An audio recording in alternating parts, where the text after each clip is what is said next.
America ಹಾಗೂ ಇರಾನ್ನ 110 ದಿನಗಳ ಯುದ್ಧ ಇದೀಗ ಅಧಿಕೃತವಾಗಿ ಅಂತ್ಯವಾಗ್ತಿದೆ.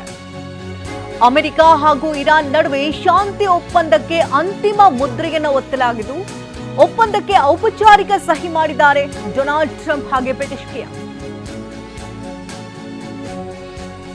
ಟ್ರಂಪ್ ಹಾಗೂ ಇರಾನ್ ಪರವಾಗಿ ಪೆಜಿಶ್ಕಿಯಾನ್ ಈಗಾಗಲೇ ಸಹಿ ಹಾಕಿದ್ದು 14 ಅಂಶಗಳನ್ನು ಒಳಗೊಂಡಿರುವಂತಹ ಶಾಂತಿ ಒಪ್ಪಂದ ಇದು. ಹರ್ಮಸ್ ತೆರೆಯುವಂತ ಒಪ್ಪಂದಕ್ಕೆ ಔಪಚಾರಿಕವಾಗಿ ಸಹಿಯನ್ನ ಹಾಕಿದ್ದು. Hotel Management with AI. Join IIHM, International Institute of Hotel Management.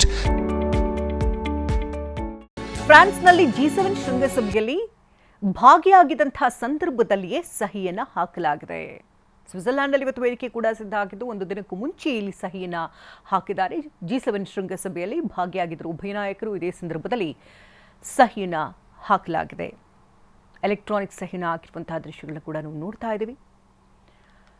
110 ದಿನಗಳ ಯುದ್ಧ ಈ ಮೂಲಕವಾಗಿ ಅಧಿಕೃತವಾಗಿ ಅಂತ್ಯವಾಗ್ತಾ ಇದೆ. 110 ದಿನಗಳ ಬಳಿಕ ಇದೀಗ ಅಂತಿಮವಾಗಿ ಮುದ್ರೆಯನ್ನು ಒತ್ತಲಾಗಿದೆ. ಶಾಂತಿ ಒಪ್ಪಂದಕ್ಕೆ 14 ರೂಲ್ಸನ್ನು ಕೂಡ ಹಾಕಲಾಗಿದೆ. ಅಮೆರಿಕ ಸೋಲೊಪ್ಪಿಕೊಂಡಿದೆ ಅಂತ ಇರಾನ್ ಹೇಳ್ತಾ ಇದ್ದು, ಅಮೆರಿಕ ಮತ್ತು ಇಸ್ರೇಲ್ ವಿಶ್ವ ಅಗ್ರ ಶಕ್ತಿಗಳಾಗಿರುವಂತಹ ದೇಶಗಳಿವೆ. ನಾವು ಅವುಗಳನ್ನು ಮಿಲಿಟರಿ ರೀತಿಯಲ್ಲಿಯೇ ಸೋಲಿಸಿದ್ದೇವೆ, ಯುದ್ಧ ಘೋಷಿಸಿದ್ದೇ ಅಮೆರಿಕ, ಈಗ ಅಂತ್ಯಗೊಳಿಸ್ತಾ ಇರುವುದು ಕೂಡ ಅವರೇ ಅಂತ ಲೇವಡಿ ಮಾಡಿದೆ.